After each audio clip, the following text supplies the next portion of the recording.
Imagine stepping outside with your morning coffee and realizing your car is gone. No broken glass, no skid marks, just an empty driveway and a bright yellow notice flapping on your front door. Not stolen, towed, from your own driveway. The culprit? Sabrina Kent, the self-appointed queen of the Maple Grove HOA, who decided, without a shred of authority, that my car didn't belong. And then she had the audacity to demand I pay the storage fee. She picked the wrong neighbor. Our cul-de-sac in Riverton was the kind of quiet where the biggest drama was the Amazon driver turning around twice on the same street. Neatly trimmed lawns, matching mailboxes, people who waved and minded their business. That lasted until Sabrina Kent moved in. She wasn't just a neighbor. She was a rule inventor with a clipboard. If a leaf landed sideways or a garden gnome didn't match her palette, she'd let you. And the zip code? No. The first time she knocked, she stood like a principal ready to hand out detention. Your trash cans, she announced, pointing toward the curb. What about them? They were out 37 minutes early. Violation of Section 14B. She was dead serious. From then on, Sabrina prowled Clover Bend like a self-appointed patrol, wielding the HOA handbook like scripture. She logged my comings and goings. She measured grass. One day I caught her in the middle of the street, arms crossed, staring at my car like it had insulted her ancestors. I'm afraid your vehicle is not in compliance, she sniffed. With what? Parking angle. It's slightly off-center. I laughed. Sabrina did not. Then came the morning that changed everything. I stepped out, coffee in hand, and froze. My driveway was empty. A neon notice slapped my door. Notice of vehicle removal. My stomach dropped. I scanned the street and spotted Sabrina on the sidewalk, smug and unbothered, clipboard tucked under her arm like a trophy. What did you do? I asked. Your vehicle was towed per HOA regulations, she said. You towed my car from my own driveway. Section 12A prohibits stored vehicles visible from the street. She said primly. You can retrieve it from Brookstone Impound Yard. There's a storage fee. That was the moment I knew this wasn't just a fussy neighbor. This was a power trip, and it was time to fight back. First, I called the towing company. After 20 minutes on hold, a bored voice confirmed my car had been towed, and yes, I'd have to pay to get it back. Who authorized the tow? I asked. Some lady named Sabrina, the dispatcher said. Next, I called the Maple Grove HOA office. Surely someone there would set this straight. She did what? The representative blurted. Sabrina Kent isn't authorized to tow vehicles from private driveways. That's completely illegal. Bingo. Fueled by rage and caffeine, I dug through the bylaws and highlighted every clause proving Sabrina had overstepped. I checked local ordinances. Towing a legally parked car from private property without the owner's consent? Illegal. Then I knocked on doors. Turns out I wasn't Sabrina's only target. She fined me for leaving a garden hose on my lawn, said Jake Porter, my next-door neighbor. She said my Halloween decor violated aesthetic integrity, another neighbor added. And then the whisper that changed the air in the room. I heard she's been pocketing fines. By the time the next HOA meeting rolled around, I had a binder and a plan. And Sabrina, well, she had no idea what was coming. The meeting was packed. More people than I'd ever seen bothered to show. Sabrina sat up front like a queen on a folding chair throne, clipboard ready. But tonight, the gavel belonged to Angela Price, the no-nonsense HOA president who actually followed rules. I stood. I'd like to address the unauthorized towing incident.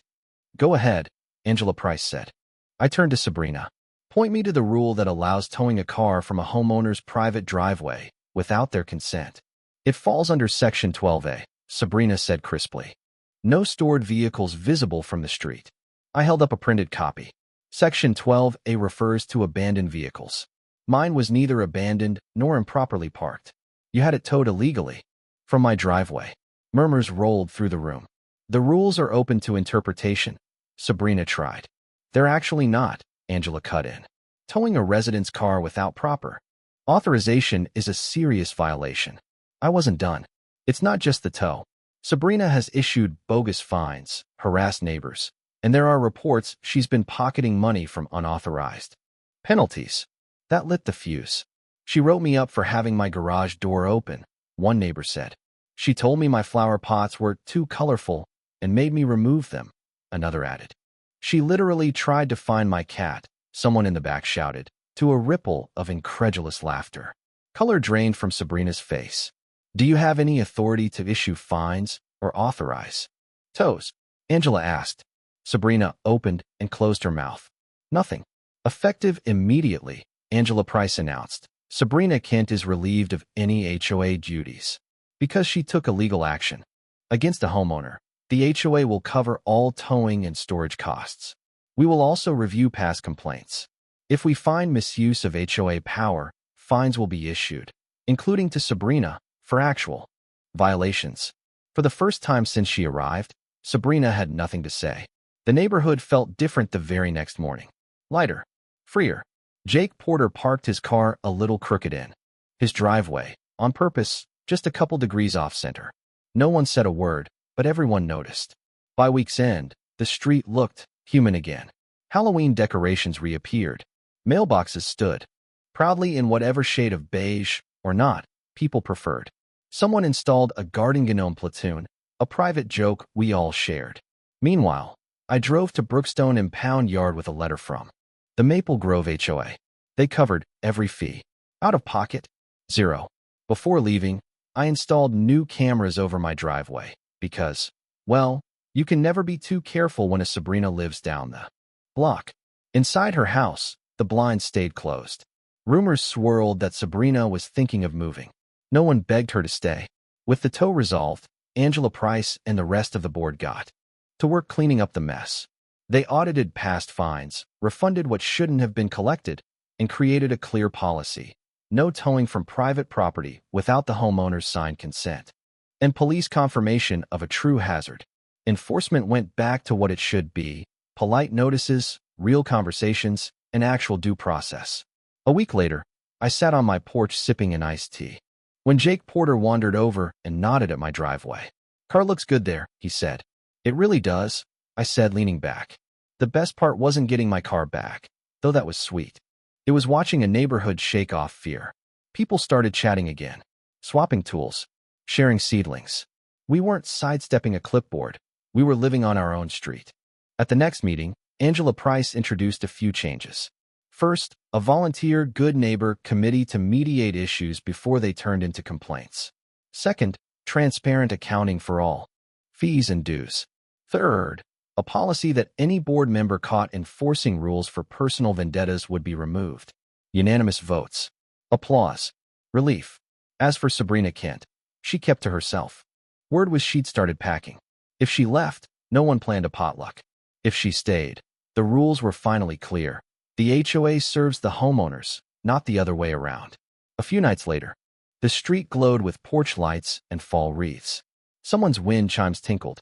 Kids zipped by on scooters. I checked my driveway camera, a habit now, and smiled at the mundane sight of my car. Exactly where it belonged.